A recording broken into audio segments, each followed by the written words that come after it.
Mes chers amis, bienvenue sur les dossiers secrets, où chaque mystère est un défi pour l'esprit. Aujourd'hui, laissez-moi vous présenter une enquête du célèbre Hercule Poirot, l'illustre détective belge d'Agatha Christie. Avec ses petites cellules grises en action, il est prêt à résoudre une affaire des plus intrigantes. Où et à quelle heure écoutez-vous cette histoire? Dites-le moi en commentaire. Et si c'est votre première visite, abonnez-vous pour découvrir encore plus d'enquêtes passionnantes. Prenez place et voyons si vous pourrez suivre ces brillantes déductions. Commençons. C'était un rare moment de tranquillité, et je l'appréciais pleinement. Poirot et moi étions confortablement installés dans le salon, baignés de soleil, de l'auberge The King's Rest, le plus bel établissement de Little Winbury, ce qui, étant donné la taille du village, n'était pas un exploit particulièrement difficile. Nous avions passé la matinée à déambuler dans les chemins, admirant les chaumières bien entretenues et la place du village, avant de nous attabler près de la fenêtre donnant sur la place principale. Ce n'était pas une sortie professionnelle, mais plutôt l'un de ces intermèdes champêtres que Poirot trouvait inexplicablement charmants, même si, pour être honnête, son amour de la vie de village ne durait jamais bien, au-delà du panier de viennoiseries. Ce jour-là, les scones étaient particulièrement réussis, et j'étais en train de vanter leur mérite lorsque la conversation d'une table voisine attira mon attention. « Quelle cérémonie grandiose !» disait une femme coiffée d'un chapeau à plumes. « Le mariage d'Evelyn Harrogate, demain, à l'église Saint-Winifred. Tous ceux qui comptent y seront. »« Un scandale, si vous voulez mon avis, » renifla sa compagne. Après ce qui est arrivé à sa sœur, je me penchai vers Poirot, qui beurrait avec une précision extrême son troisième scone. « Un peu de commérage local, » fis-je remarquer. « Le genre de choses que tu adores. » La moustache de Poirot frémissait. « Mon ami, » dit-il avec emphase, « il n'est pas de ragot si insignifiant qu'il ne contienne une once de vérité humaine. Continue d'écouter, je t'en prie. » Bien que je protestasse à l'idée d'être transformé en espion de bistrot, je tendis l'oreille. Une mariée fortunée, un fiancé réticent, et, bien que la voix de la narratrice baissât trop pour que je comprenne clairement, un événement fâcheux dans le passé de la famille. J'étais sur le point de répéter les détails les plus croustillants, lorsque la serveuse s'approcha, tenant une lettre. « Pour Monsieur Poirot, » dit-elle. L'enveloppe était froissée, comme si elle avait passé de main en main avant de nous parvenir, et l'encre avait légèrement coulé, comme si elle avait été exposée à l'humidité. L'adresse était écrite d'une main tremblante. Hercule Poirot, auberge, The King's Rest, Little Winbury. Aucun nom d'expéditeur. Les sourcils de Poirot se haussèrent avec une surprise mesurée. Une lettre d'admirateur, peut-être, suggéra-t-il en glissant délicatement un couteau sous le rabat. La renommée de Poirot, elle voyage loin, n'est-ce pas? Je me penchai avec empressement, pendant qu'il dépliait la feuille unique à l'intérieur. Le message était bref et saisissant. Un meurtre sera commis à l'église Saint-Winifred, à exactement 12h15 le jour du mariage. Personne ne croira l'assassin, car ce sera la mariée elle-même. Je restai stupéfait. « Mon Dieu !» m'exclamai-je. « C'est atroce et ridicule. Une mauvaise plaisanterie, sans doute. » L'expression de Poirot s'affina. « Une plaisanterie, dis-tu? Et pourtant, observe, le papier est de qualité, l'écriture maladroite mais déterminée. Une personne peu habituée à écrire, mais qui souhaitait transmettre l'urgence. Cette tache d'encre ici. Vois comme le stylo a appuyé fort, comme si la main tremblait. »« Cela reste absurde, » rétorquai-je. « La mariée, de toutes les personnes. Personne ne commettrait un meurtre à l'hôtel. vraiment. Les yeux de Poirot scintillèrent. Quel meilleur endroit, mon ami, où tous les regards ne voient que l'amour et la joie, un crime parfait, dissimulé par la cérémonie. Je trouvais ce raisonnement inutilement théâtral. Si tu veux mon avis, c'est juste une farce locale pour effrayer la pauvre fille. Poirot esquissa un léger sourire et glissa la lettre dans sa poche. Il y a toujours une histoire derrière ce genre de farce, mon ami, dit-il. Ne balayons pas cela trop vite. À ce moment-là, la porte s'ouvrit et un facteur entra avec un colis. La vie normale du village suivait son cours, mais dans l'esprit de Poirot, le premier acte du drame venait déjà de commencer. « Sois sérieux, Poirot, » dis-je, une fois la vaisselle débarrassée par la serveuse. « Tu ne comptes tout de même pas t'impliquer dans cette farce ?» Poirot me regarda avec quelque chose qui ressemblait dangereusement à de la pitié. « Mon cher Hastings, vous avez ce trait anglais. Rejetez tout ce qui semble improbable, jusqu'à ce que cela devienne inévitable. Cette lettre n'est pas aussi farfelue que tu le crois. » Je ricanai. Une mariée qui commet un meurtre le jour de ses noces, c'est du théâtre pur. Exactement. Les yeux de Poirot brillèrent. Et tu oublies, mon ami, que les êtres humains adorent le théâtre. Ils s'en inspirent pour commettre leurs crimes. Je secouai la tête, perplexe. Je t'accorde que la lettre est intrigante. Mais enfin, Poirot, ce n'est pas l'une de tes grandes affaires londoniennes. Nous sommes dans un village où le plus grand scandale, c'est les tomates trop mûres de Madame Pettigrew. La moustache de Poirot se hérissa face à cet affront, à son instinct. Je remarque, Hastings, que tu es déjà convaincu de l'innocence de la mariée. Moi, je préfère garder l'esprit ouvert. Elle n'a même pas encore commis de crime. Raison de plus pour y assister, dit Poirot, comme si cela réglait l'affaire. La prévention, mon cher, est la forme la plus noble de la détection. Voyant que je ne pourrais pas le faire changer d'avis, je tentai une dernière approche, logique. Si l'auteur de la lettre craint réellement un meurtre, pourquoi ne pas s'adresser directement à la police? Poirot tapota sa tempe. Ah, parce que Hastings, cette personne porte une honte ou court un danger en dévoilant ce qu'elle sait. Un secret qu'elle n'ose pas révéler en face, mais trop lourd à garder pour elle seule. Son raisonnement tournait en rond de manière exaspérante. Donc tu comptes te rendre au mariage demain, sur la seule base de cette lettre? Poirot se leva, ajustant ses poignets avec un soin maniaque. Mais oui. Et toi, mon ami, tu m'accompagneras dans ton plus beau habit du matin. J'imagine, dis-je avec résignation, qu'il est inutile d'essayer de te faire changer d'avis. Tout à fait inutile. Le sourire de Poirot était triomphant. Et puis, un mariage est une occasion charmante. On ne sait jamais quels secrets peuvent remonter l'allée. Poirot tenait la lettre du bout des doigts, comme s'il manipulait une relique fragile dans un musée, et l'étudiait avec l'attention qu'on accorderait à un artefact inestimable. Sa tête s'inclina légèrement vers la gauche, sa moustache frémissant à chaque pensée qui traversait son esprit, agile. « Eh bien, dis-je en remuant mon thé, qu'en penses-tu » ? Une mise en scène curieuse, murmura Poirot. Réfléchis, mon ami, à la psychologie de la chose. Écrire une telle lettre, avertir, sans signer, cela évoque la culpabilité, oui, ou peut-être la peur.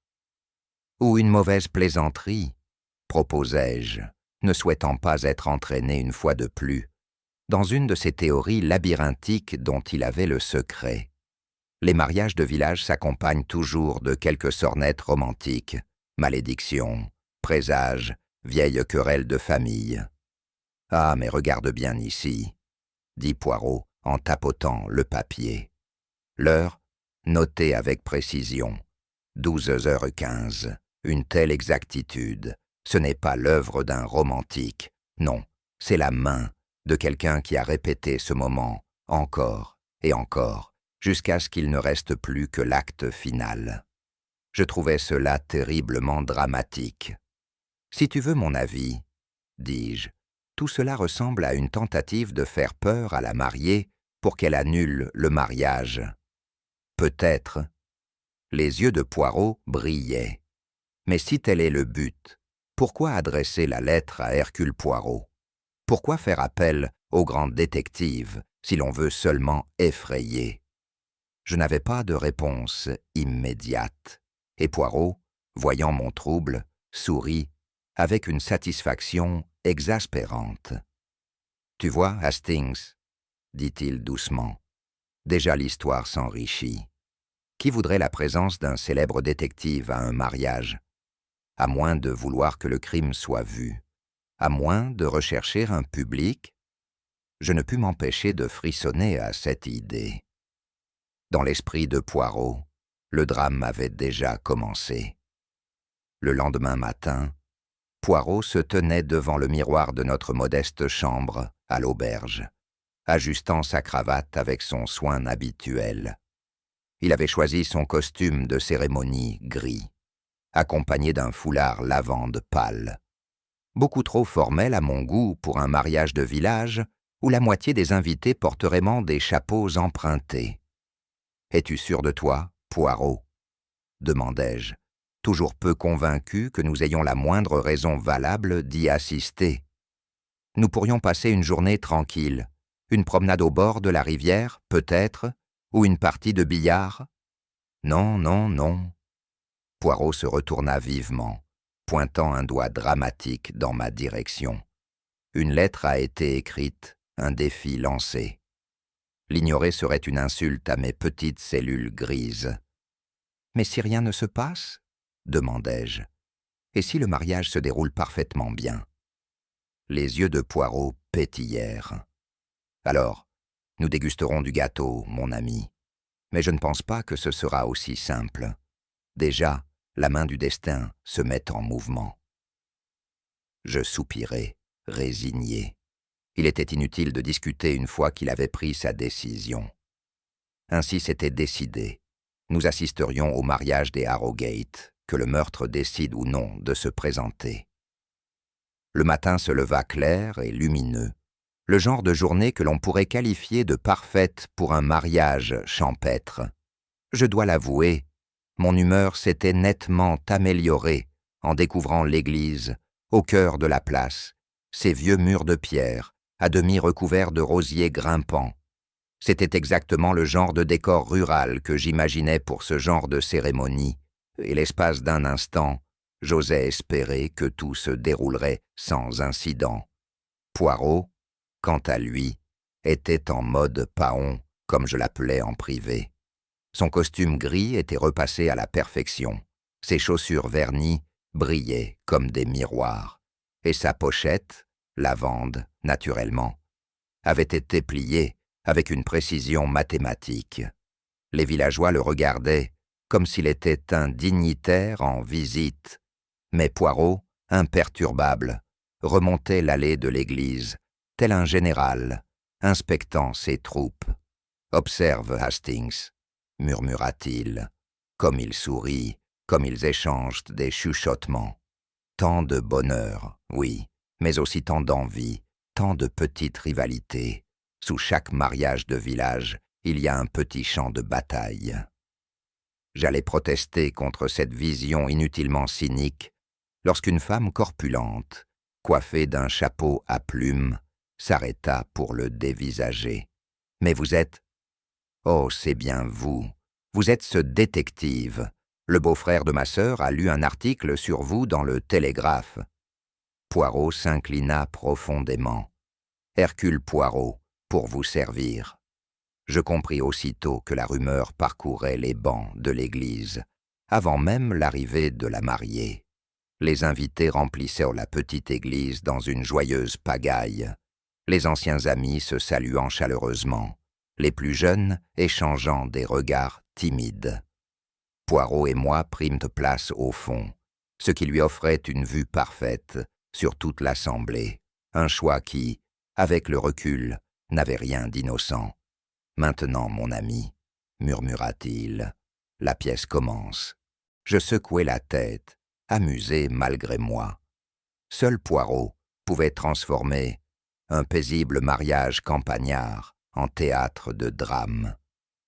L'orgue entonna les premières notes de la marche nuptiale, et toutes les conversations cessèrent dans l'église, tandis que les têtes se tournaient vers la porte. Evelyn Harrogate se tenait au bras de son père. Elle était belle au sens classique du terme, pâle, sérieuse, élancée, son voile flottant derrière elle comme une brume. Je remarquai le regard perçant de Poirot suivre chacun de ses pas.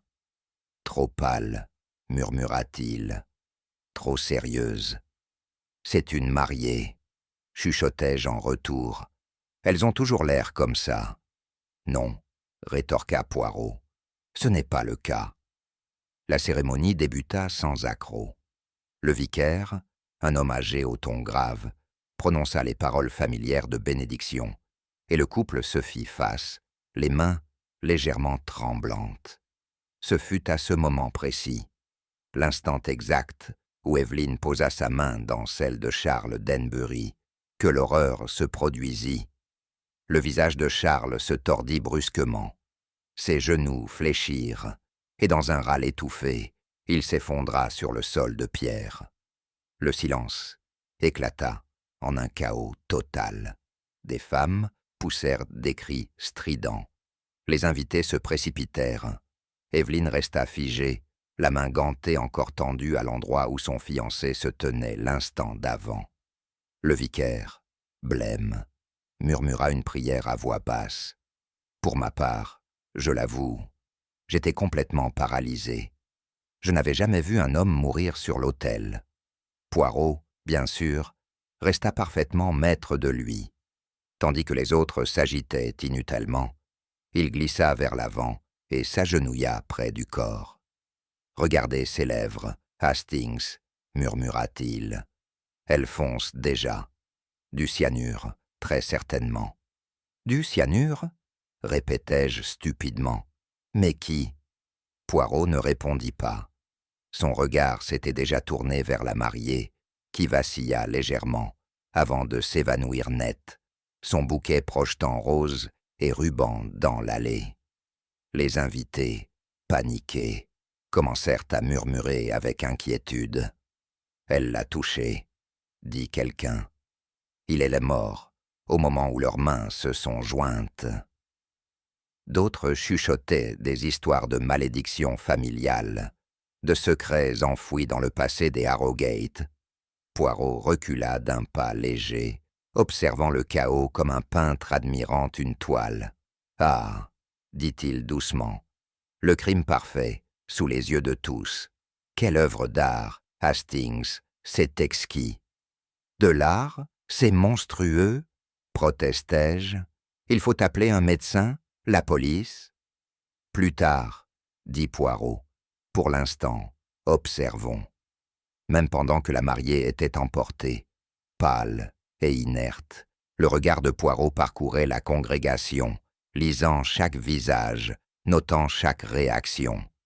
Quelque part parmi ces gens se cachait un meurtrier, et déjà, Poirot avait entamé sa chasse silencieuse. Un instant, il n'y a su plus un bruit, ce genre de silence, hébété et suspendu, qui suit un événement impensable. Tous les regards se tournèrent vers la mariée, qui tremblait, le visage aussi pâle que son voile. Elle fixait le corps, effondré de Charles Denbury, les doigts encore tendus comme si elle tentait d'atteindre un homme qui n'était plus là. Puis vint le cri, aigu, brut, sans retenue. Evelyn chancela en arrière, s'agrippant à son voile, comme s'il pouvait la protéger de l'horrible vision devant elle. Le cri se mua en sanglots hystériques, et dans un gémissement étranglé, elle s'effondra sur le sol froid de l'église. Plusieurs femmes se précipitèrent, l'éventant inutilement, tandis qu'une servante tamponnait son front avec un mouchoir parfumé. Le vicaire, toujours aussi pâle, offrit une prière à mi-voix. Quelqu'un cria qu'il fallait un médecin. La congrégation, autrefois mère de sourires polis et de chapeaux fleuris, n'était plus qu'une foule de bouches béantes et de spéculations chuchotées. Je l'avoue, mes pensées prirent une direction des plus prévisibles. « Poirot », murmurai-je avec urgence. « C'est évident, non? C'est elle? La mariée l'a empoisonnée elle-même. Cette lettre la visait depuis le début. » L'expression de Poirot n'était pas alarmée, mais, ce qui était encore plus exaspérant, empreinte d'un léger amusement. « Ah, Hastings, dit-il doucement, tu tires des conclusions avec un tel enthousiasme, c'en est presque admirable. Mais elle l'a touché. Au moment exact où leurs mains se sont jointes, il s'est effondré, c'est évident. » Vraiment, le regard de Poirot balaya la scène. Ou bien est-ce simplement ce que tu veux voir? Il n'y a eu pas de temps pour discuter, car à cet instant, Lady Harriet Harrowgate, la redoutable mère de la mariée, fendit la foule d'un pas furieux. Son visage était un masque de rage et de peur, une combinaison que je trouvais profondément troublante. « Sortez-la d'ici !» aboya Lady Harriet. « Ce mariage est terminé. » Evelyne fut emportée, hors de l'église, flasque et fantomatique. Pendant ce temps, Poirot restait parfaitement immobile, la tête légèrement penchée, comme s'il écoutait un son que lui seul pouvait entendre. Tandis que les invités erraient, impuissants, Poirot s'avança vers l'autel, avec l'assurance tranquille d'un homme qui prend enfin sa place sur scène. Là où les autres voyaient du désordre, il voyait des indices, les fragments d'un puzzle, attendant d'être assemblés. Il s'agenouilla gracieusement près du corps, et moi, bien que bouleversé, l'imitai. Le marié gisait sans grâce, la main droite encore légèrement recroquevillée. Les doigts de Poirot effleurèrent un instant son poignet, avant de se retirer. « Du cyanure », murmura-t-il. « J'avais raison. Tu sens cette odeur, mon ami? L'amande amère. » Je reniflai prudemment et hochai la tête. Mais comment a-t-il été empoisonné? Il n'y a pas de verre, rien qu'il aurait pu boire. Les yeux de Poirot se plissèrent. « Une excellente question, Hastings, et qui me prouve que tu es au moins réveillé ce matin. » M'ignorant, il porte son attention sur le bouquet de la mariée, abandonné là où il était tombé.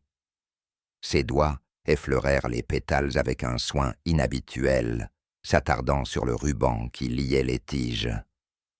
Dans un petit « ah » de satisfaction, il extirpa quelque chose de minuscule et brillant des plis de la dentelle, une minuscule fiole de verre, brisée au niveau du col. « Du poison dans le bouquet ?» demandai-je, horrifié. « C'est diabolique ?» ?»« Non, » dit Poirot. « C'est trop évident, trop théâtral.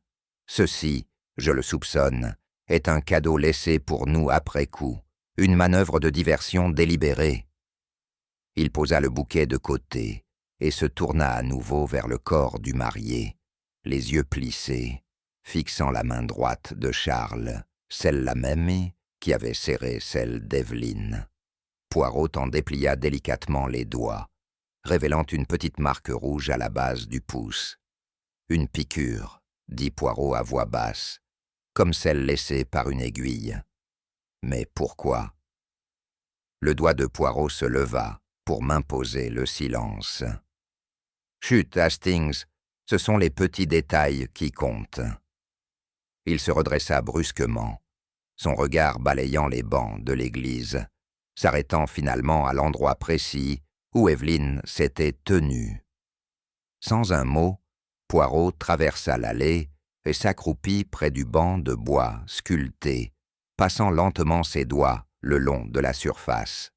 Là, presque invisible, une minuscule indentation, comme si quelque chose de fin et pointu y avait été brièvement fixé. Poirot sourit. Le crime parfait, mon ami, ne repose pas sur la force brute. Il repose sur la psychologie et le timing.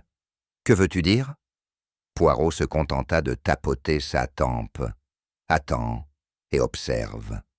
L'église désormais vide et la mariée transportée au domaine Harrogate dans un état proche de l'effondrement. Poirot prit les choses en main avec son style inimitable. L'agent de police local, visiblement impressionné par la réputation du détective, lui céda aussitôt le contrôle sans discuter. « Nous commençons, mon ami, » dit Poirot, les mains jointes dans le dos, par rassembler les personnages. « Les personnages, répétai-je, on dirait que tu montes une pièce de théâtre. Et n'est-ce pas le cas ?» Le regard de Poirot balaya les bancs vides.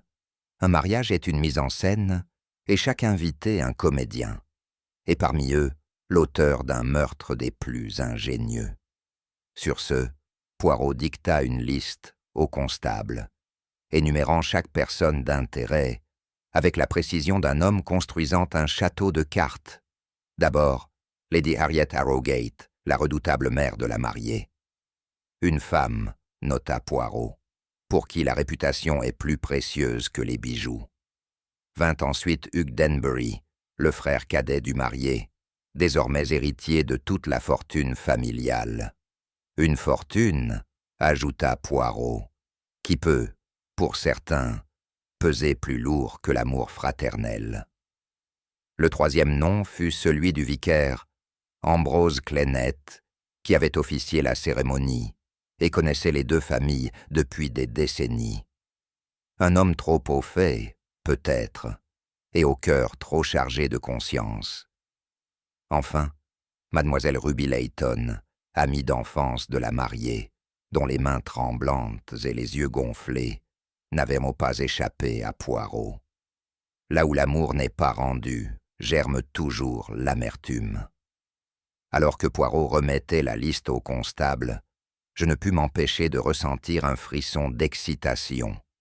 Là, alignés comme les pièces d'un échiquier, se tenaient les protagonistes de notre nouvelle énigme, et, en son centre, Poirot lui-même, le maître de la partie.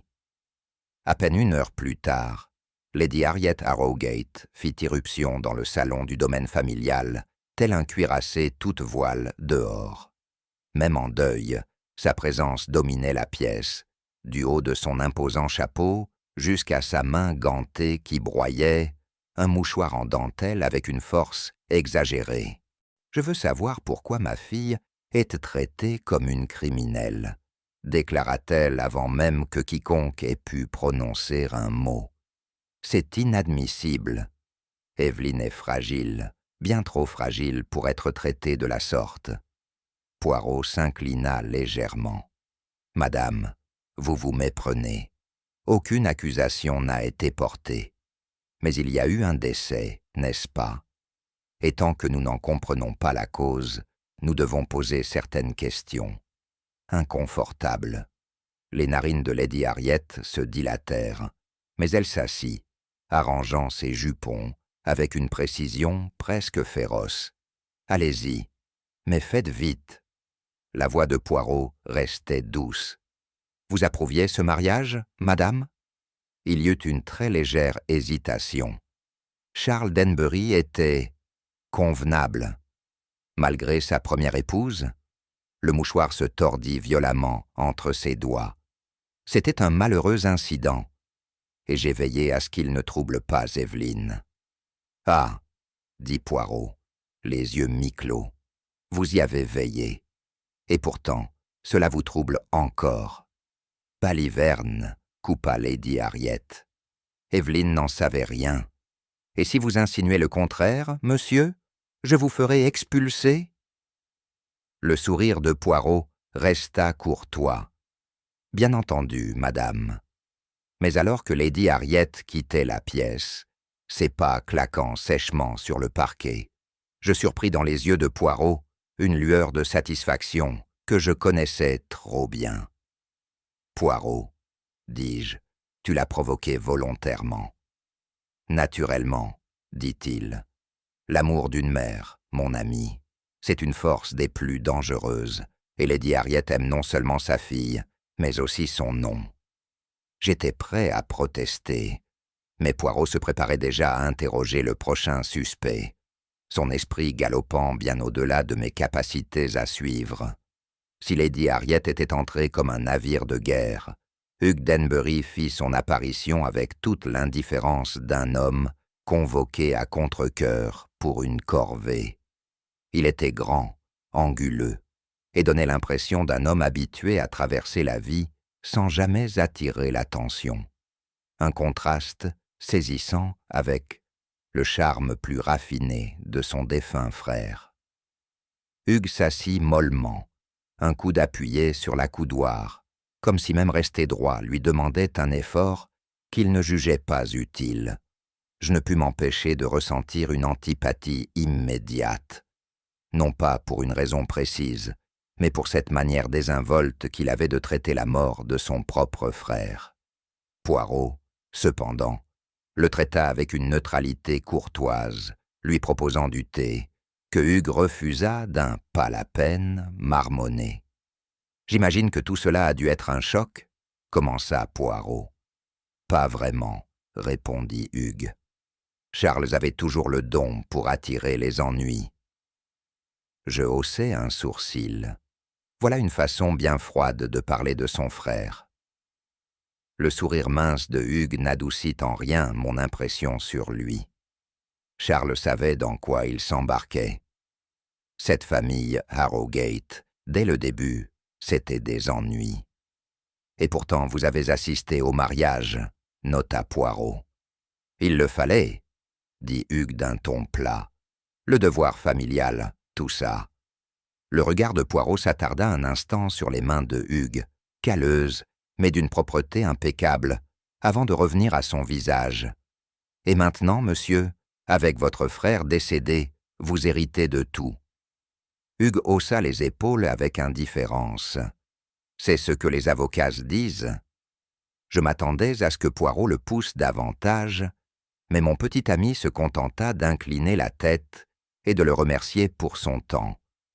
Alors que Hugues sortait, voûté et nonchalant, Poirot murmura « Mon ami, il n'est rien de plus dangereux qu'un homme qui s'attend à ce que la fortune lui tombe dessus. » Le vicaire arriva ensuite, sa grande silhouette légèrement voûtée, comme écrasée par autre chose que l'âge.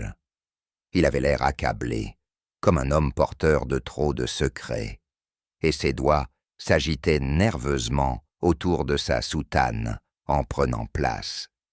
Poirot le saluait avec un respect formel, mais le vicaire semblait mal à l'aise.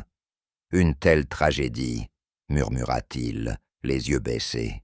« Un mariage devrait être un moment de joie, et pourtant... » Poirot joignit ses mains.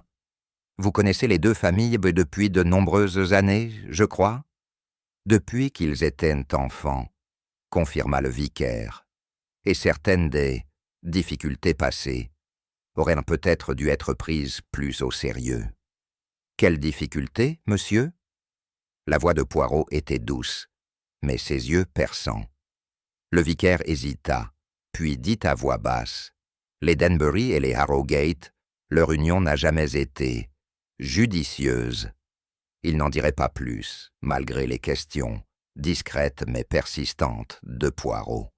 Enfin, après une bénédiction énigmatique, le vicaire s'excusa, laissant derrière lui un silence pesant. Poirot joignit les doigts en prière. « Un homme de foi, » dit-il doucement, « mais pas, je pense, un homme en paix.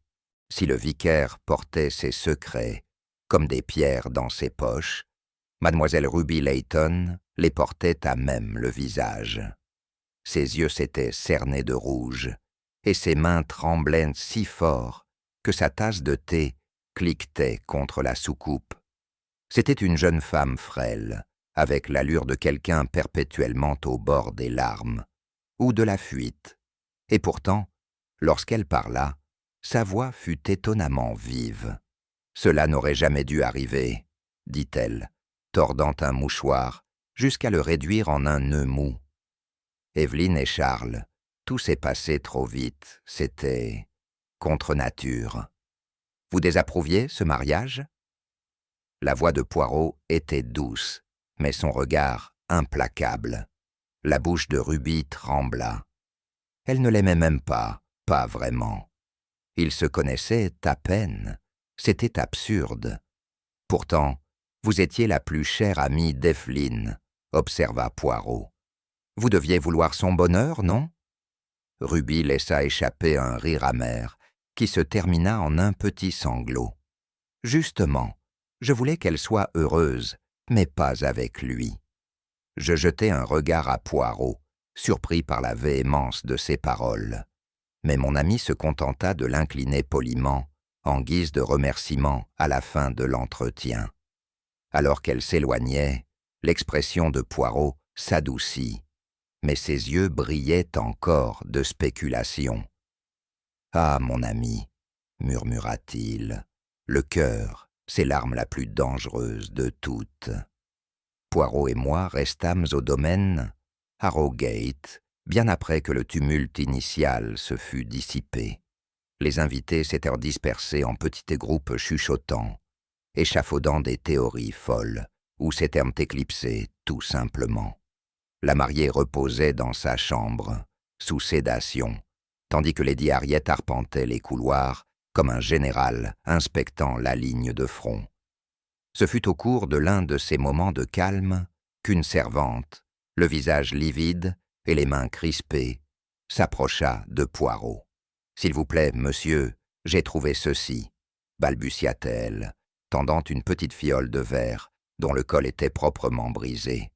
Poirot prit la fiole avec délicatesse, la levant à la lumière. « Vide » constata-t-il, « mais le parfum persiste du cyanure ?» Je sifflai entre mes dents. Voilà qui règle la question. Le poison était dans le bouquet. Quand Evelyne l'a approché de Charles, il a dû inhaler les vapeurs. L'expression de Poirot prit un air de pitié exagéré. « Ah, Hastings, si rapide, si enthousiaste, et tellement à côté. » Je n'eus pas le temps de protester que Lady Harriet surgit, brandissant un gant de dentelle. « Ceci, déclara-t-elle, a été trouvé près de l'autel. C'est celui d'Evelyne. Et regardez. » Les bouts des doigts portaient de légères taches jaunâtres. Poirot examina le gant, hochant pensivement la tête. « Curieux, mais cela ne m'apprend rien. »« Rien ?» m'écriai-je. « C'est la preuve qu'Evelyne a manipulé du poison. »« Non, » répondit Poirot. « C'est la preuve que quelqu'un veut que nous le croyions. » Il posa le gant à côté. « Une mise en scène, mon ami. Mais qui était notre metteur en scène? » Ce fut la femme du vicaire, une dame au regard perçant et à la langue bien pendue, qui nous fournit avec empressement la pièce suivante du puzzle. « Oh oui, » dit-elle. « Il y a eu une affreuse dispute entre eux la veille du mariage. Je l'ai entendue moi-même en passant près du jardin du presbytère. Des voix fortes. Elle disait quelque chose comme « Je ne te le pardonnerai jamais » et lui criait que certains secrets devaient rester enfouis. Naturellement, cela jeta de l'huile sur le feu de mes soupçons, déjà bien nourris. Voilà Poirot. Preuve qu'Evelyne avait un mobile. Poirot se contenta de sourire légèrement. Preuve, mon ami, que les gens entendent ce qu'ils veulent entendre. Mais s'ils se sont disputés... Les disputes avant les mariages, dit Poirot avec sérénité, sont plus fréquentes que le gâteau nuptial. Elles révèlent la passion, pas forcément le meurtre. Néanmoins, Poirot nota chaque détail que la femme du vicaire pouvait fournir, depuis l'heure exacte à laquelle elle avait entendu la dispute, jusqu'au ton de la voix d'Evelyne, qui, selon elle, oscillait entre la fureur et la peur. Alors que nous quittions les lieux, Poirot murmura « La peur, Hastings, C'est une émotion des plus instructives. Si l'on savait ce que la mariée craignait, on saurait déjà beaucoup. Plus tard dans l'après-midi, tandis que la maison restait en désordre, Poirot insista pour retourner à l'église. La scène, mon ami, dit-il, révèle toujours quelque chose que les acteurs oublient. Il se dirigea vers le banc où Evelyn s'était tenue, faisant courir ses doigts le long du chêne poli jusqu'à ce qu'il s'arrête brusquement sur une petite indentation, presque invisible. « Ici, dit Poirot à voix basse, reposait quelque chose de très petit, très intentionnel. « Qu'était-ce » demandai-je. Poirot sourit avec énigme. « Un indice, Hastings, placé non pas pour la police, mais pour moi. » Avant que je puisse l'interroger davantage, Poirot se retourna brusquement sur ses talons, me laissant le suivre, toujours dans l'obscurité la plus totale. Il était précisément 16 heures lorsque l'ordre de Poirot fut donné, et à 16h30, le salon du domaine Harrowgate s'était transformé en théâtre de suspicion. Les lourds rideaux de velours avaient été tirés pour laisser entrer la lumière grise d'un jour finissant, projetant de longues ombres sur le parquet ciré. Un feu crépitant faisait peu pour réchauffer l'atmosphère, car la véritable tension venait des non-dits, suspendus entre les suspects réunis. Lady Harriet était droite comme un piquet, ses mains gantées serrées sur ses genoux comme des serres. En face d'elle, Hugh Denbury était avachi avec une insolence délibérée, une cheville posée sur le genou. Près de la fenêtre, le vicaire Clenett se tordait les mains dans une agitation nerveuse, tandis que la pauvre mademoiselle Ruby Layton restait près de la cheminée, les yeux encore rougis par les larmes. Poirot entra le dernier, avançant avec une lenteur cérémonieuse, les mains croisées devant lui, l'expression impassible. Moi, bien entendu, je le suivais maladroitement, me sentant comme un figurant tombé dans la mauvaise pièce. Lorsque la porte se referma, tous les regards se tournèrent vers Poirot. « Mesdames et messieurs, dit-il doucement, merci pour votre présence. Il est temps pour les petites cellules grises de commencer leur travail délicat. » Je notai non sans curiosité que même le port altier de Lady Harriet vacilla légèrement sous le regard de Poirot. Quel que soit le jeu en cours, le premier coup venait d'être joué. « Permettez-moi de le dire d'emblée, monsieur Poirot, » commença Lady Harriet, la voix aussi tranchante qu'un éclat de verre. « Quel que soit le scandale que vous imaginez, vous laisserez ma fille en dehors de cela. » Poirot incline la tête poliment. « Je vous assure, madame, je n'imagine rien. Je ne fais qu'observer. » Elle renifla. « Alors observez ceci. Evelyn adorait Charles. Elle ne lui aurait jamais fait de mal, pas plus qu'à son propre reflet. » Poirot fit un pas en avant, le bout des doigts joint. « Et pourtant, Lady Harriet, vous-même avez exprimé certaines réserves quant à ce mariage, n'est-ce pas ?» Sa mâchoire se contracta. J'avais mes raisons. Des raisons qui incluaient, peut-être, l'affaire malheureuse de la première Madame Denbury. Le rouge monta vivement à ses joues, mais sa voix resta glaciale. C'était une erreur de jeunesse, une affaire réglée en privé, comme il se doit. Les sourcils de Poirot se haussèrent. Réglée ? Voilà un mot curieux, madame. Je vis la maîtrise de Lady Harriet commencer à se fissurer. Que sous-entendez-vous ? Rien d'autre, madame, que ceci. Les secrets, voyez-vous, restent rarement enfouis, surtout quand ils sont déterrés à la veille d'un mariage. Ses doigts se crispèrent autour du collier de perles à son cou.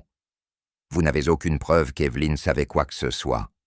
Non, dit Poirot avec aisance. Mais vous, madame, vous saviez. Et vous avez démontré très clairement que rien, absolument rien, n'est plus important à vos yeux que le nom des Harrowgate. Les yeux de Lady Harriet lancèrent des éclairs. Protéger sa famille n'est tout de même pas un crime. « Ah !» dit Poirot tout bas, « mais dans ce désir de protéger, on ne voit parfois que ce que l'on veut bien voir. » Ce fut une réponse étrange, et pour une fois, elle laissa Lady Harriet sans voix. Alors qu'elle se redressait de toute sa hauteur, Poirot s'inclina légèrement, laissant le silence retomber comme de la poussière sur de vieux meubles.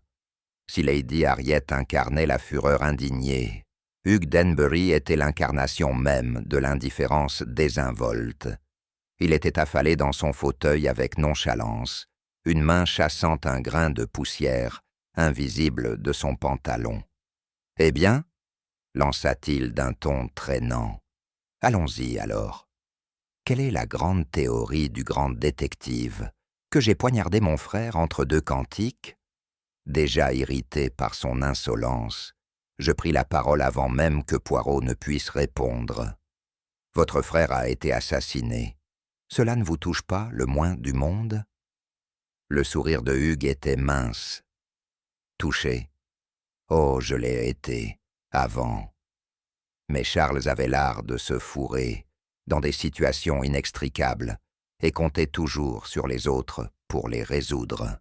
« Et maintenant, vous héritez de tout, » lançai-je sèchement. « Épargne-moi ton drame, » dit Hugues avec lassitude. « L'argent de la famille allait de toute façon me revenir un jour ou l'autre. Charles était voué à l'autodestruction, d'une manière ou d'une autre. Il y avait quelque chose de profondément désagréable dans sa façon de le dire. Ni de la peine, ni même du soulagement, mais le ton d'un homme qui ne s'attendait plus à rien de la vie, sauf au malheur des autres. Poirot l'étudia avec l'air de quelqu'un qui contemple un tableau mal exécuté. « Monsieur Denbury, je me demande, où étiez-vous juste avant la cérémonie ?» Hugues haussa les épaules. « J'ai fait un tour dans la sacristie. J'avais besoin d'un moment de calme. »« Pour prier ?» demandai-je sarcastiquement. Le sourire de Hugues s'élargit. « Pas vraiment. Pour fumer. » La tête de Poirot s'inclina légèrement, son expression presque compatissante. « Et vous n'avez rien remarqué d'inhabituel? À part un curé en sueur sous son col? Non, mais les vicaires sont toujours nerveux. » Poirot ne répondit pas. Il se contenta d'un de ces sourires polis et indéchiffrables qui me donnaient toujours des frissons, et renvoya Hugues d'un simple geste de la main. Alors que le cadet des Denbury quittait la pièce d'un pas traînant, Poirot murmura, si bas que je faillis ne pas l'entendre. « Tu vois, Hastings, le chagrin trop discret en dit parfois plus long que le chagrin excessif. » Mademoiselle Ruby Layton avait l'air de tenir debout uniquement par la force de sa volonté, et pas grand-chose d'autre. Lorsqu'elle fut convoquée dans le salon, elle entra en serrant son mouchoir, comme une bouée de sauvetage.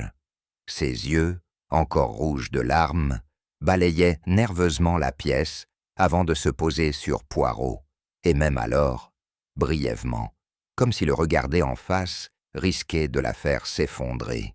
« Je n'aurais jamais dû les présenter, » dit-elle, la voix tremblante. « Tout est de ma faute. » La tête de Poirot s'inclina doucement. « Présenter qui, mademoiselle ?»« Evelyne et Charles. » Une nouvelle larme roula sur sa joue. Ils se sont rencontrés à ma fête d'anniversaire l'an dernier. Je pensais que ce serait romantique, vous savez. Des amis d'enfance qui se retrouvent, mais ce ne l'était pas du tout. « Ah !» murmura Poirot. « Et pourtant, ils se sont fiancés. » Ruby eut un rire entrecoupé de sanglots. « Oh, ils se sont fiancés, c'est sûr, après une cour éclair que personne ne comprenait. C'était trop rapide, trop forcé, et Evelyne, elle n'était jamais vraiment elle-même avec lui. J'étais sur le point de lui offrir une parole de réconfort, Mais Poirot leva un doigt, les yeux plissés. « Mademoiselle, vous vous blâmez pour cette union? Pourquoi ?»« Parce que, » murmura Ruby, sa voix se brisant, « c'est moi qui l'aimais la première. » Elle éclata en sanglots incontrôlables, me laissant échanger un regard impuissant avec Poirot. Mais lui se contenta de hocher la tête, comme si une pièce invisible du puzzle venait de se mettre en place. « L'amour non partagé, » dit-il doucement, après son départ. « C'est l'histoire la plus ancienne du monde, mon ami, et parfois la plus dangereuse. » Le vicaire, Ambrose Clénette, était un homme au teint pâle et au regard trouble, et il semblait encore plus blafard que d'ordinaire lorsqu'il s'assit face à Poirot. Ses doigts étaient en perpétuel mouvement, lissant sa soutane, jouant avec son alliance, tandis que son regard restait fixé au sol, évitant aussi bien le regard perçant de Poirot que le mien, pourtant bien moins intimidant. Poirot ouvrit l'entretien avec douceur. « Monsieur le vicaire, vous connaissez les deux familles depuis de nombreuses années, n'est-ce pas ?» Le vicaire hocha la tête d'un geste sec. « Depuis avant même la naissance d'Evelyne. Je l'ai baptisée, en fait. »« Alors vous avez assisté à leur relation naissante ? » ?»« Oui. » Une ombre passa sur le visage du vicaire. J'ai observé, et je me suis inquiété. « Inquiet ?» demandai-je. Le vicaire soupira. « Certaines unions sont bénies dès le départ, capitaine Hastings. D'autres portent le poids de péchés anciens. » Les sourcils de Poirot se haussèrent légèrement. « Péchés anciens, monsieur. »« Je parle par énigme, je le sais, » dit le vicaire d'un ton accablé. « Mais la vérité, c'est que ce mariage n'aurait jamais dû avoir lieu. Il y a des secrets entre ces familles, des scandales enterrés, mais pas assez profondément. Je commençais à perdre patience. Mais quel genre de secret? Si vous savez quelque chose d'utile, pourquoi ne pas le dire clairement ?» Les doigts du vicaire se tordirent nerveusement. « Ce n'est pas à moi de le dire. Les morts ont le droit de reposer en paix, après tout. » La voix de Poirot restait douce, mais ferme. « Et les vivants, monsieur, n'ont-ils pas droit à la vérité ?» Le vicaire se leva brusquement, le visage tacheté. « Tout ce que je peux dire, c'est ceci. Cette tragédie n'a pas commencé hier. Elle a commencé il y a longtemps, avec une autre mariée et un autre serment. » Il refusa d'en dire davantage, mais ses dernières paroles restèrent suspendues dans la pièce, comme un nuage sombre. Je remarquai que Poirot souriait légèrement. « Toujours, mon ami, » dit-il, « le passé laisse ses empreintes. » Ce soir-là, Poirot se livra à ce que je ne peux appeler autrement qu'un inventaire du temps lui-même. Armé d'un petit carnet et de sa politesse coutumière, il revisita chaque suspect afin de reconstituer leurs mouvements exacts le matin du mariage. Lady Harriet fut la première. Elle admit, un peu à contre-cœur, qu'elle avait personnellement manipulé le bouquet d'Evelyne juste avant la cérémonie. « Une touche maternelle, » dit-elle avec grandeur, pour m'assurer qu'il était parfait. Poirot hocha la tête. « Un geste naturel, madame, mais aussi une opportunité des plus commodes, si l'on souhaitait y ajouter quelque chose en plus. » Le visage de Lady Harriet s'assombrit, mais elle ne répondit rien. Vint ensuite Hugh Denbury, qui confirma avoir passé les derniers instants avant la cérémonie seul dans la sacristie.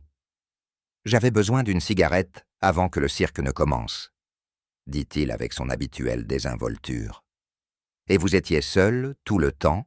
demanda Poirot. « Aussi seul qu'on peut l'être dans une pièce pleine de bric-à-brac religieux. » Enfin, il y eut Ruby Layton qui avoua, après quelques encouragements, qu'Evelyne lui avait parlé en toute confiance la veille du mariage. D'après Ruby, Evelyn avait exprimé des doutes, disant quelque chose comme « une erreur qu'elle ne pourrait jamais réparer ». Le stylo de Poirot se mit à glisser rapidement sur le papier, notant chaque alibi, chaque incohérence. Lorsqu'enfin nous nous retrouvâmes seuls, j'osai demander « Alors, qu'est-ce que tu penses de tout ça ?» Poirot referma son carnet avec une précision chirurgicale. « Mon ami, ce que j'en pense est très simple. Tout le monde ment. »« Très utile, » dis-je sèchement. « Et lequel de ces mensonges te dérange le plus ?» Le sourire de Poirot fut énigmatique. « Pas les gros, non, non. Les petits, ceux qui sont trop commodes. » Il tapota sa tempe. « La vérité, Hastings, c'est comme le voile de la mariée, transparente par endroits, obscure en d'autres.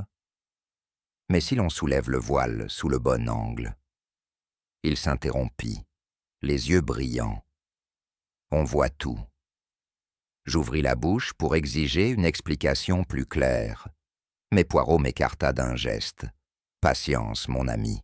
Demain, nous réunirons les acteurs une dernière fois, et alors... » Il accompagna ces mots d'un geste théâtral.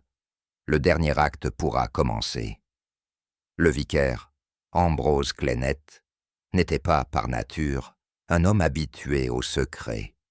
Son visage, honnête à l'excès, trahissait chaque pensée, avant même qu'elle soit formulée. Pourtant, alors que Poirot le pressait d'en dire davantage sur les anciens scandales entre les familles, Danbury et Harrowgate, le pauvre homme se tortillait comme un scarabée sous une loupe. Finalement, avec beaucoup de réticence, le vicaire sortit une feuille froissée de la poche intérieure de sa soutane. « Ceci est arrivé au presbytère 3 jours avant le mariage, » dit-il à voix basse. « Pas de signature, pas d'adresse d'expéditeur. » Poirot déplia la lettre avec le soin d'un homme manipulant un manuscrit inestimable. Le message, imprimé en majuscules irrégulières, disait « Si le mariage a lieu, le passé ne restera pas enfoui. Empêchez l'union ou les conséquences frapperont votre maison. » Très dramatique, observa Poirot. Un peu lourd, peut-être, mais efficace. La pomme d'Adam du vicaire remonta dans sa gorge. J'ai cru à une farce idiote, jusqu'à aujourd'hui. Curieux, murmura Poirot. Vous n'en avez parlé à aucune des familles? Non. Le vicaire secoua la tête avec vigueur. Elles ont déjà assez souffert. Et puis, que leur aurais-je dit? Qu'un lâche anonyme me conseillait de ruiner un mariage? Les yeux de Poirot brillèrent. Lâche, oui, mais bien souvent, les lâches en savent plus que les braves. Le vicaire s'affaissa dans son fauteuil, visiblement accablé par chaque mot qu'il venait de prononcer. Poirot replia la lettre et la glissa dans sa poche. « Un mariage hanté par le passé autant que par le présent, » dit-il doucement. « Quoi de plus tragique, mon ami ?» Ce soir-là, Poirot rassembla ses notes et commença à comparer les récits de chaque suspect. Pour moi, ce fut un exercice d'une monotonie insupportable, mais Poirot s'y adonnait avec l'enthousiasme d'un enfant qui assemble un jouet mécanique. « Commençons, » dit-il, « par le bouquet. Lady Harriet affirme ne l'avoir tenu que pour vérifier le ruban. Pourtant, la domestique qui l'a récupéré dit qu'elle a passé près de 10 minutes seule avec les fleurs. » Je fronçai les sourcils. Ce n'est pas une preuve de culpabilité. Non, mais c'est la première contradiction. Il poursuivit. Et Monsieur Hugues, il prétend avoir été seul dans la sacristie, mais le sacristain affirme l'avoir vu laisser la porte entr'ouverte, tout en parlant à voix basse, à quelqu'un qu'il ne voyait pas. À qui? Poirot ouvrit les mains. Voilà, mon ami, toute la question. Puis vint le témoignage de Ruby Layton. Elle dit qu'Evelyn lui a confié des doutes sur le mariage, des peurs, des regrets. Mais Lady Harriet soutient qu'Evelyn étaient radieuses de joie le matin même. Elles ne peuvent pas avoir raison toutes les deux. Exactement. Même la chronologie du vicaire vacillait sous l'examen. Il affirme être arrivé à l'église 30 minutes avant la cérémonie, dit Poirot.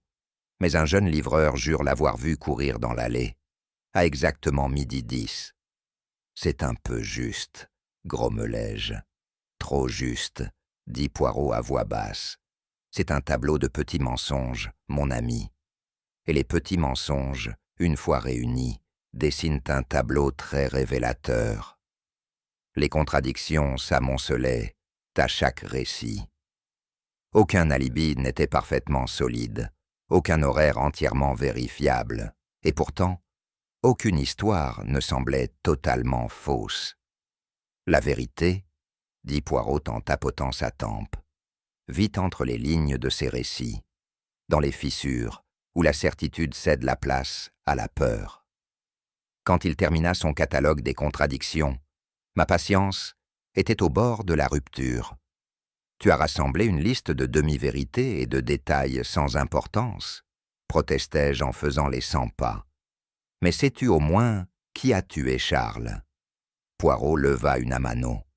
Hastings, mon ami, tu confonds l'incomplet avec l'insignifiant. Je ne comprends pas comment tu peux rester aussi calme, dis-je, excédé. L'affaire est un vrai sac de nœuds. Le sourire de Poirot était d'un calme exaspérant. Le désordre, Hastings, est un cadeau. Un cadeau? M'écriai-je presque. Un homme a été assassiné, sa fiancée est en état de choc, et toi tu traites ça comme une grille de mots croisés. Les mains de Poirot flottèrent, légèrement tandis qu'il lissait sa cravate. Préférerais-tu que je pleure et me roule au sol? Non, non. Le détective, il doit être comme le chirurgien, calme quand les autres ne le sont pas. Facile à dire, marmonnai-je. Tu as probablement déjà résolu toute l'affaire. Peut-être, répondit Poirot avec légèreté. Ce peut-être exaspérant me poussa à sortir sur la terrasse pour calmer ma colère. Quand je revins, Poirot était assis exactement là où je l'avais laissé, sirotant une minuscule tasse de tisane, l'air parfaitement serein. « Tu pourrais au moins me donner un indice ?» grognai-je. « Patience, mon ami, » dit Poirot. « La fin est proche. » Alors que j'hésitais entre l'étrangler ou lui servir plus de thé, son expression devint soudainement plus grave. « Dis-moi, Hastings, » dit-il brusquement, « pourquoi est-ce que toi et tous les autres supposez que la mariée est au cœur du crime? » « Eh bien, la lettre, » commençai-je. « Ah, la lettre. » Son doigt remua doucement. « Une lettre n'est qu'une suggestion. Elle dit « la mariée ». Et aussitôt tout le monde regarde la mariée. « Évidemment, » m'exclamai-je. « C'est logique. » Poirot se pencha, les yeux brillants. « Et c'est précisément pour cela que c'est faux. » Quoi? L'esprit humain cherche ce qui est évident. Mais les crimes, les vrais crimes, vivent dans les recoins invisibles. Vous regardez la mariée, mais vous ne vous demandez pas qui d'autre se tenait à l'autel. Le marié, évidemment. Poirot sourit. Oui, et le vicaire. Exactement. Mais aussi le frère, la mère, les invités à proximité. Un mariage est une représentation, Hastings, et toute représentation a son public. Où veux-tu en venir? La voix de Poirot se fit chuchotement. Le crime, mon cher, n'a jamais été centré sur la mariée. Il concerne quelqu'un qui ne portait pas de voile. Je le fixai, complètement déconcerté. Qui? Poirot se leva dans un mouvement théâtral. Cela, Hastings, tu le sauras. Demain, lorsque le rideau s'ouvrira sur l'acte final. À 8 heures précises, ce soir-là, le grand hall du manoir Harrowgate fut préparé pour ce que je reconnaissais désormais comme le moment préféré de Poirot, le rassemblement des suspects. C'était comme toujours, une mise en scène à part entière, avec Poirot à la fois en chef d'orchestre et en vedette. Le feu était allumé, projetant des ombres vacillantes sur le plafond voûté. Les chaises avaient été disposées en demi-cercle parfait, chacune placée avec une précision millimétrée, créant une ambiance solennelle, comme si les personnes convoquées n'étaient pas des suspects, mais des comédiens appelés à répondre après le baisser de rideau. Lady Harriet entra la première, droite comme un tableau, les yeux perçants et soupçonneux. Hugh Denbury la suivit, son insolence nonchalante à peine dissimulée par une certaine nervosité. Mademoiselle Ruby Layton, toujours agrippée à son mouchoir, comme à une bouée, s'assit près du feu, le regard fuyant. Le vicaire Clennet restait en retrait près de la porte, les mains croisées, comme un homme s'attendant à être grondé par le ciel. Poirot se plaça devant eux, les mains jointes, son expression empreinte d'une anticipation presque enfantine, comme s'il s'apprêtait à révéler un tour de magie brillamment orchestré. Quant à moi, j'étais resté en retrait, tentant d'adopter un air solennel, même si, en vérité, je n'avais qu'une idée très vague de ce que Poirot allait révéler. « Mesdames et messieurs, commença Poirot, sa voix douce comme de la soie, nous sommes réunis ici non seulement pour pleurer la mort prématurée de M. Charles Denbury, mais aussi pour répondre à une question. Qui a placé la mort sur l'autel ?» Un frémissement d'inconfort parcourut la pièce, mais Poirot continua, imperturbable. « Voyez-vous, mes amis, le meurtre est rarement un acte d'impulsion. C'est une histoire, un récit minutieusement composé, où chaque personnage se voit attribuer un rôle. » Son regard glissa sur les visages présents. Mais il n'y a qu'un seul véritable auteur de cette tragédie, et avant que cette nuit ne s'achève, Hercule Poirot le désignera. Un silence si profond s'installa que je pouvais entendre le crépitement du feu et le tic-tac lointain de l'horloge sur la cheminée. « Commençons, voulez-vous » Poirot sourit. D'abord, un symbole. Dans un geste à la fois théâtral et mesuré, Poirot traversa la pièce jusqu'à la cheminée, où il avait déposé plutôt le voile de mariée d'Evelyne. Sa dentelle délicate s'étendait sur le bois poli, tel un linceul spectral, et un léger parfum de fleurs d'oranger y flottait encore. « Voici, » dit Poirot en le soulevant, « le voile, symbole d'innocence et de pureté, mais aussi de secret. » Ses doigts effleurèrent la broderie fine, s'arrêtant brièvement sur une petite tache que je n'avais pas remarquée auparavant. Ce voile, poursuivit-il, était censé dissimuler le visage de la mariée à son époux, mais en vérité, il dissimule bien plus la vérité elle-même. Hugh Denbury ricana. C'est une enquête ou un sermon symbolique? Le sourire de Poirot resta imperturbable. « Ah, mais mon cher monsieur, vous oubliez. Hercule Poirot ne se perd jamais dans des symboles vides. Chaque objet, chaque geste raconte une histoire. » Il déposa le voile sur le dossier d'une chaise, l'arrangeant avec une tendresse presque solennelle. « Ce mariage, dit-il doucement, n'a pas été bâti sur l'amour, mais sur des couches de tromperie. Des mensonges anciens et récents, des secrets à moitié enfouis et précipitamment dissimulés, et ce voile délicat, ne cache pas la pudeur d'une mariée, mais la main qui a donné la mort. » Un frisson me parcourut l'échine. Il y avait dans cette scène une dimension presque surnaturelle, insupportablement théâtrale, et pourtant, je savais que les théâtralités de Poirot n'étaient jamais gratuites. « Tu parles d'Evelyne, après tout, » murmurai-je. Poirot secoua la tête. « Non, Hastings, la main qui a tué n'était pas celle de la mariée. » Il se tourna vers les suspects rassemblés, les yeux brillants. « C'était la main de quelqu'un qui ne portait aucun voile.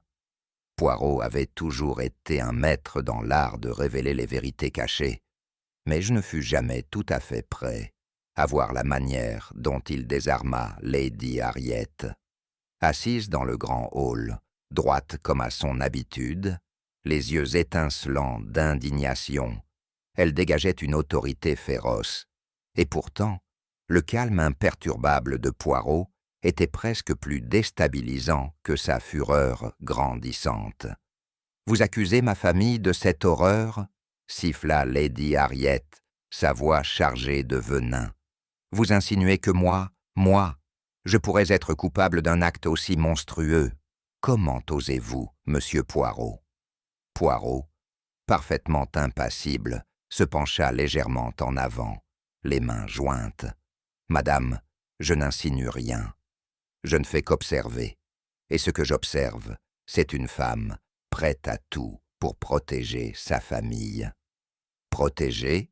ricana-t-elle, la voix tranchante. « En détruisant l'avenir de ma fille ?» Les yeux de Poirot se plissèrent légèrement. « Vous n'êtes pas une femme stupide, Lady Harriet. Vous avez compris, dès que le secret de Charles a refait surface, que ce mariage était en péril. Vous n'auriez jamais permis que la réputation de votre famille soit entachée. Vous avez agi, oui, mais pas dans l'intention de tuer. » Lady Harriet se raidit, le visage empourpré par la colère. « Et que m'auriez-vous suggéré? De rester les bras croisés et regarder tout s'effondrer ?» Poirot sourit doucement. « Vous étiez en colère, oui, bouleversé même. Mais cette colère naissait d'un besoin de protéger votre fille, non de lui ôter son fiancé. C'est le scandale que vous redoutiez, pas la mort de Charles. » Un instant, Lady Harriet sembla prête à se lever dans un accès de rage. Mais finalement, comme vaincue, elle se laissa aller contre le dossier de son fauteuil. « Vous avez raison, monsieur Poirot. Je n'ai jamais voulu faire de mal. Mais je voulais épargner Evelyne, la protéger. Tout tournait autour de ça. » Poirot hocha la tête, son regard s'adoucissant. « L'amour d'une mère, dit-il, peut mener à des extrêmes remarquables, mais jamais, je crois, jusqu'au meurtre. » Pour la première fois, Lady Harriet sembla se dégonfler, son indignation laissant place à une émotion plus profonde, du regret peut-être, ou du chagrin. Après que Lady Harriet fut congédiée, Poirot tourna son attention vers le pâle vicaire Ambrose Clennet, qui n'avait cessé de marcher nerveusement à la périphérie de la pièce. Il avait été source de nombreuses spéculations. Ses avertissements sibyllins et la lettre anonyme avaient jeté une ombre inquiétante sur l'enquête. À présent, Poirot s'apprêtait à dissiper cette ombre. « Monsieur le vicaire, » commença Poirot, sa voix aimable mais ferme, « vous avez été très troublé par cette affaire, n'est-ce pas? Je comprends que vous avez reçu une lettre qui, dans votre esprit, rendait ce crime bien plus personnel. » Le visage du vicaire se teinta d'un rouge foncé. « Oui, monsieur Poirot. C'était une menace, mais cela n'avait rien à voir avec un meurtre, je vous l'assure. » Poirot se pencha légèrement, les yeux pétillants d'intuition.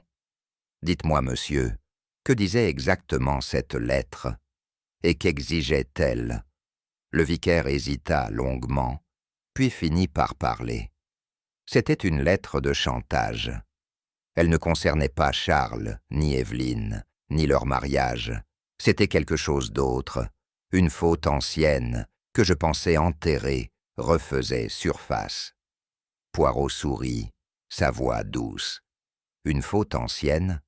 La lettre vous menaçait, vous personnellement, à propos d'un événement de votre passé, n'est-ce pas? » « Oui, » dit le vicaire, en soupirant profondément. « Certains secrets, monsieur Poirot, ne se laissent pas enterrer aussi facilement. Il y a des choses qu'on regrette, qu'on voudrait n'avoir jamais faites. Et quand quelqu'un découvre, Les conséquences peuvent être terribles. Poirot hocha la tête. Je comprends. Le chantage n'avait donc aucun lien avec le meurtre. Le visage du vicaire se détendit quelque peu, même s'il restait marqué par la culpabilité. Je ne voulais impliquer personne d'autre, surtout pas les familles. Je pensais pouvoir gérer cela seul. Votre erreur, dit Poirot avec bienveillance, fut de croire que vous pouviez porter ce poids seul. Mais cette lettre, monsieur, n'était qu'une diversion, un leurre. Les épaules du vicaire s'affaissèrent. Vous voulez dire que cela n'avait aucune importance? Non, répondit Poirot. Ce chantage n'a rien à voir avec la mort de Charles. C'est tout autre chose. Le vicaire acquiesça, soulagé, mais toujours tourmenté, comme si les paroles de Poirot avaient levé un fardeau de ses épaules. Enfin, Poirot se tourna vers Ruby Layton, toujours assise en silence, le visage pâle, les mains croisées dans son giron. Son amour non partagé pour Charles Denbury avait alimenté bien des théories, mais à mesure que Poirot l'interrogeait, il devint clair que ses émotions étaient ancrées dans le chagrin, non dans la culpabilité. « Mademoiselle Layton, commença Poirot, la voix douce, je comprends que vous étiez très proche d'Evelyne et de Charles, mais vous aimiez Charles, n'est-ce pas ?» Ruby leva les yeux vers lui, les yeux remplis de tristesse. « Oui, murmura-t-elle, je l'aimais.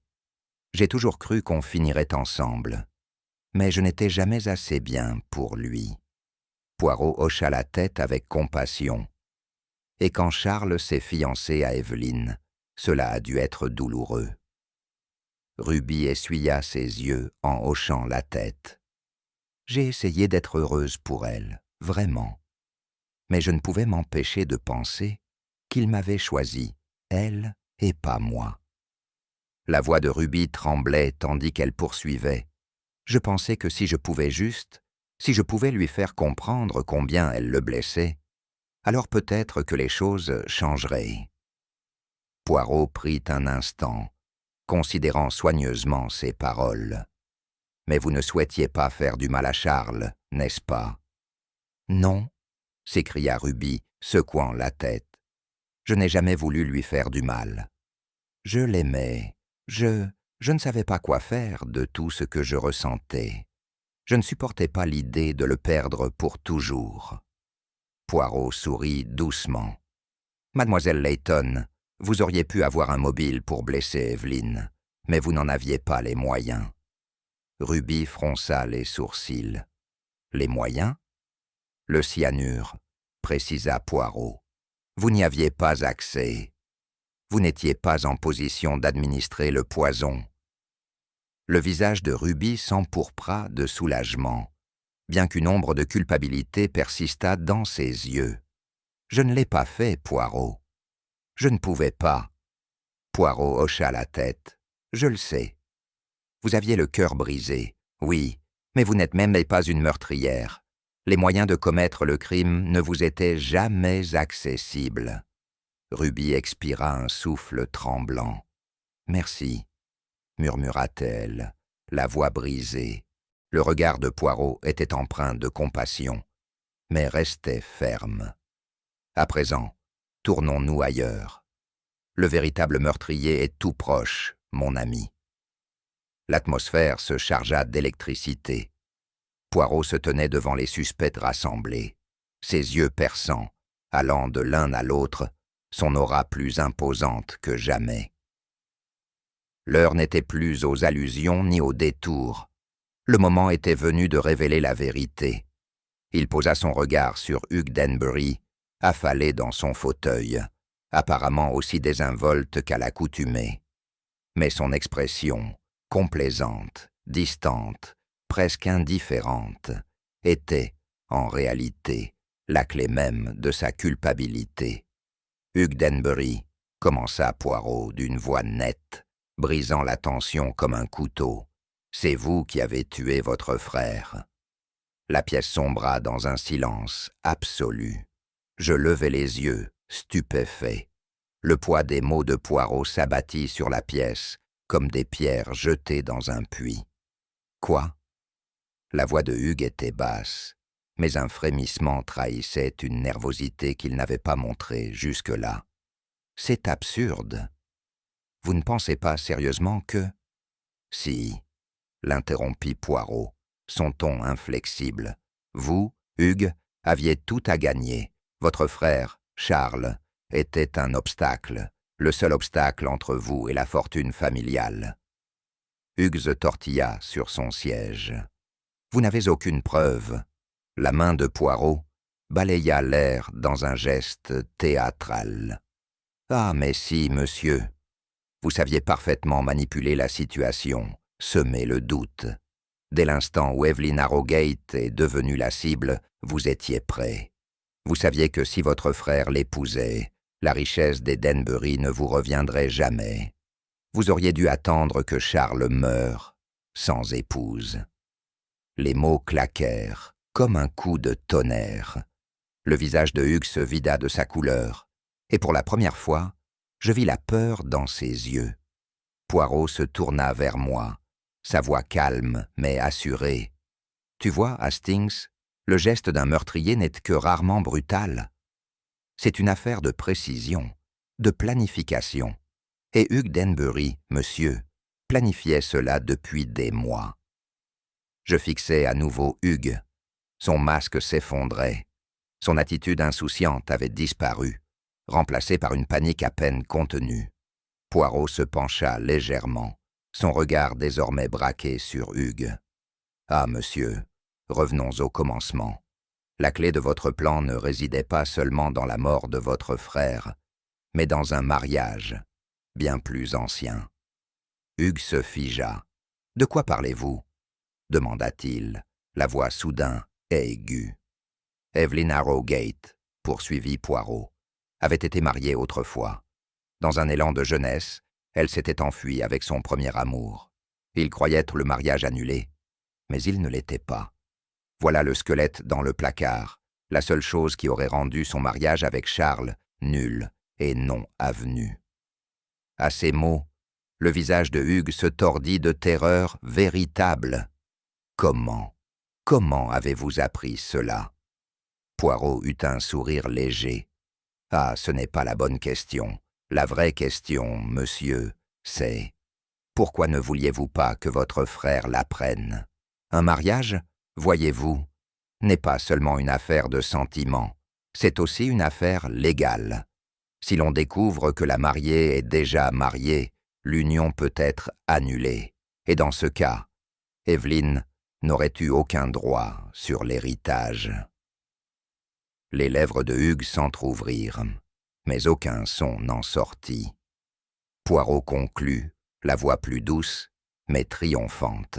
« Votre frère était le dernier rempart entre vous et ce que vous convoitiez, et vous étiez prêt à le détruire pour l'obtenir. » Poirot laissa ces mots s'installer dans l'air dense de la pièce, puis enchaîna avec la suite du puzzle. « Ah, mais il y a plus, Hugues, » dit-il.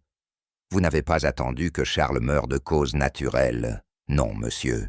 Vous saviez que le jour du mariage offrait l'occasion parfaite, un jour où tous les regards seraient tournés vers les mariés, vers la célébration. Vous deviez créer une diversion. » Il se tourna vers le vicaire. « La lettre que vous avez reçue, monsieur, ce message anonyme et menaçant, ne venait pas d'une main inconnue. Elle a fois été écrite par nul autre que Hugh Denbury, utilisant un stratagème habile pour vous détourner des vrais événements. » Le visage de Hugues vira au gris. « Vous êtes fou. Je n'ai pas écrit cette lettre. » Poirot leva la main, coupant Hugues dans son élan. « Si, monsieur, c'est bien vous.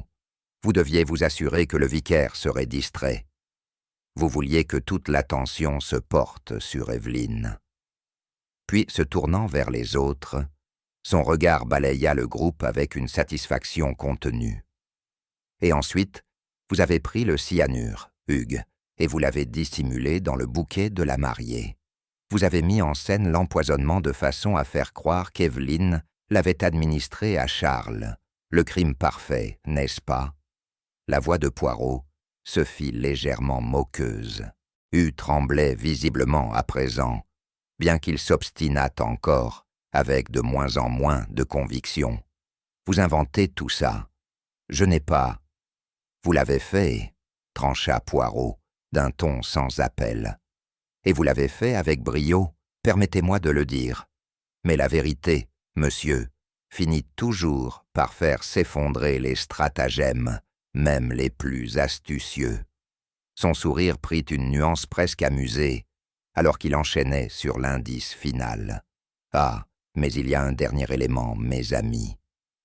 Voyez-vous, la clé du crime ne se trouvait ni dans le bouquet, ni dans la lettre, mais dans le banc où Evelyne se tenait. » Je fronçai les sourcils. « Le banc ? De quoi parles-tu, Poirot ?» Il me jeta un regard pétillant d'excitation. « L'empreinte dans le bois, Hastings. Cette petite marque laissée là où quelque chose avait été dissimulé. Je me souvins de cette marque à peine visible que Poirot m'avait montrée. Tu veux dire qu'il y avait quelque chose caché dans le banc ? » Poirot hocha la tête. « Exactement. Une seringue, monsieur. Une minuscule seringue, déguisée en épingle de boutonnière. Hugh Denbury avait déjà empoisonné son frère au moment où Charles a pris la main d'Evelyne. » Je poussai une exclamation, reconstituant les pièces du puzzle. « Alors, Charles n'est pas mort à cause du bouquet. C'était la seringue ? » ?»« Non, » confirma Poirot. Hugh avait placé la seringue, soigneusement dissimulée, dans la main de son frère pendant la cérémonie. Le poison fut injecté directement dans la paume, par une petite piqûre presque imperceptible.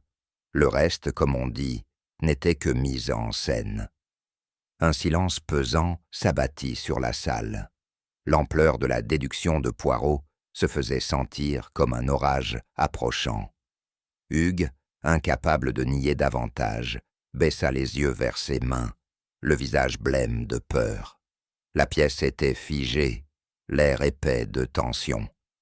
Poirot, droit face au suspect, dégageait une assurance calme, comme si toutes les pièces du puzzle étaient en place, prêtes pour la révélation finale.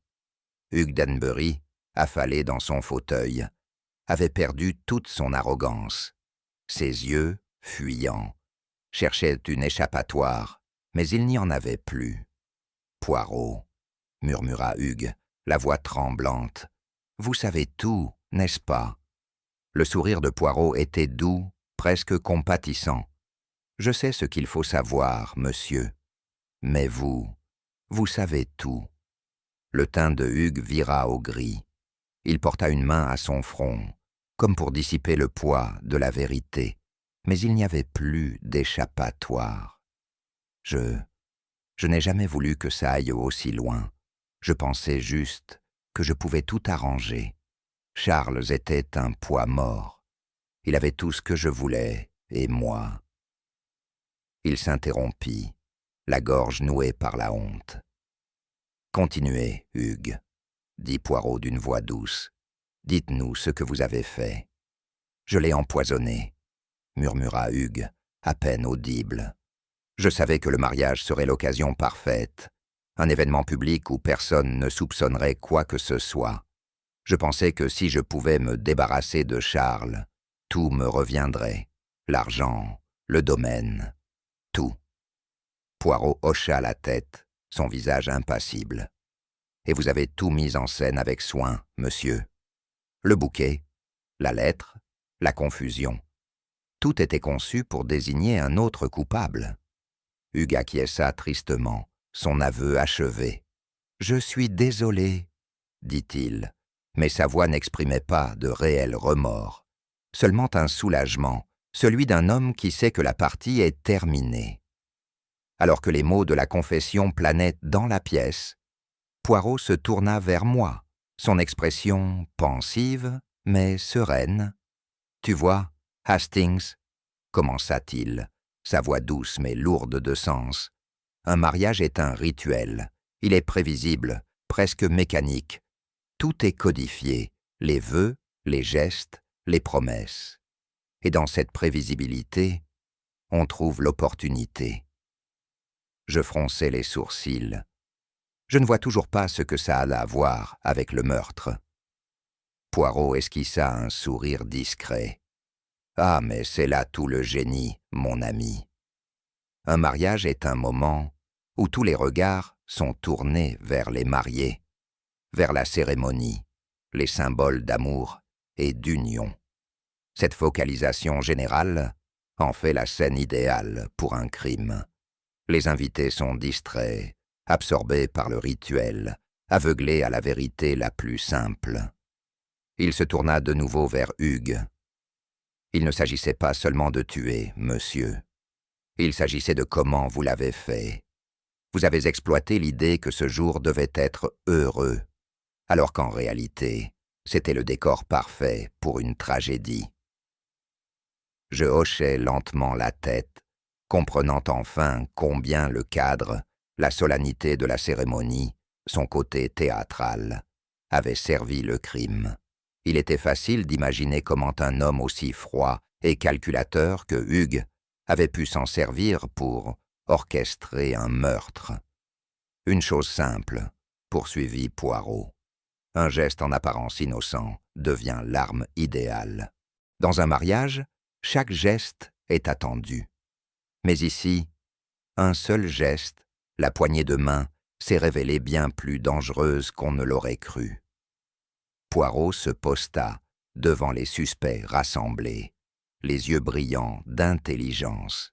Il fit un pas lent, mesuré, puis se tourna vers moi, un éclat malicieux dans le regard. Poirot hocha la tête, son regard grave, presque triste. « Exactement, mon ami. Hugh Denbury a tué pour hériter, pour empêcher Evelyn d'accéder à la fortune familiale.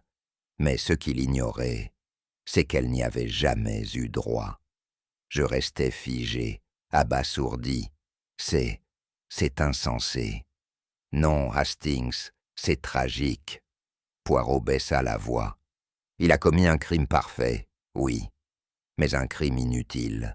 Son frère serait mort quoi qu'il arrive, et lui aurait hérité, sans avoir besoin de tuer. Je sentis un frisson me parcourir l'échine. Tout le complot, toute la manipulation, les faux semblants, les lettres anonymes. Pour rien. Poirot, avec une douceur inattendue, posa la main sur mon épaule. C'est là toute la folie de l'avidité, mon ami. L'homme pressé par le désir n'attend pas que la fortune vienne à lui. Il l'arrache, et dans ce geste, il se condamne. Je secouai la tête, encore sonné. Il a tué son propre frère, et même s'il avait attendu, il aurait tout eu. Poirot hocha la tête une dernière fois. Il n'a pas vu la vérité, Hastings, comme tant d'autres avant lui. Nous quittâmes alors Harrowgate Manor dans le silence du crépuscule, laissant derrière nous une famille brisée, un mystère résolu et un drame digne des tragédies grecques. Je marchais à côté de Poirot, les mains dans les poches, le regard perdu dans les premières étoiles du soir. « Tu sais, Poirot, dis-je enfin, je crois que je ne regarderai plus jamais un mariage de la même façon. » Il sourit, son regard tourné vers le ciel. « Alors, mon ami, l'affaire est close. »« Exactement, mon ami, » répondit Poirot avec un sourire teinté de tristesse. « Un crime commis non par amour, ni par cupidité, mais pour rien. Quelle tragédie, et pourtant, quelle expression profondément humaine. » Je fixais Poirot, sans voix. L'ironie de la situation était presque insoutenable. Tant de manigances, tant de calculs, et au final, toute cette affaire reposait sur une fondation bancale. Les yeux de Poirot s'adoucirent. Parfois, Hastings, les crimes les plus terribles ne sont pas commis pour ce que l'on espère gagner, mais pour ce que l'on croit ne jamais pouvoir perdre. Je laissai échapper un petit rire, amer et lucide à la fois. Toute cette absurdité, tout ce drame. Alors que nous sortions de Harrogate Manor, la fraîcheur du soir nous enveloppant, je ne pus m'empêcher de réfléchir à la leçon qui venait de s'offrir à nous. « Tu vois, Hastings, » dit Poirot avec un sourire discret mais profond, « la vérité finit toujours par émerger. Elle ne peut rester dissimulée éternellement. Même la toile de mensonge la mieux tissée finit par se déchirer. Lorsqu'un esprit attentif, un esprit qui voit au-delà des apparences, prend le temps d'observer les détails. » Je regardais Poirot, comprenant enfin la profondeur de ses paroles. Ce n'étaient pas les gestes spectaculaires, ni les indices flagrants qui avaient mené à la vérité, mais bien ces petits riens, la poignée de main, la fiole dissimulée, les silences gênés, qui avaient trahi le coupable.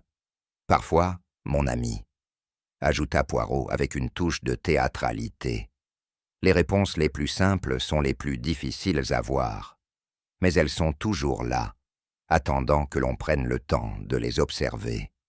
Je souris, comprenant enfin l'essence même de son génie. En vérité, Poirot, le véritable mystère n'était pas tant le meurtre, mais la façon dont toi seul as su le voir clairement, quand tout le monde regardait ailleurs. Poirot eut un petit rire léger. « Ah, Hastings, ce n'est pas mon génie qui résout les affaires, c'est simplement l'art de l'observation.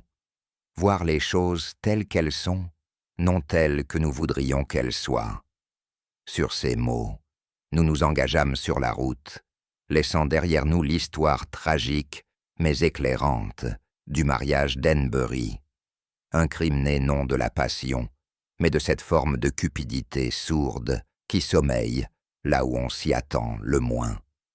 Mais à vous maintenant, chers spectateurs, une question s'impose. Quel a été, selon vous, l'indice décisif qui a permis à Poirot de résoudre ce mystère? Était-ce la seringue dissimulée, la lettre anonyme, ou bien ces petits détails de comportement chez les suspects, que personne n'avait jugés importants? Partagez vos théories dans les commentaires ci-dessous. Discutons ensemble du moment clé de cette enquête. Si cette enquête d'Hercule Poirot vous a captivé, n'oubliez pas de liker, partager et vous abonner.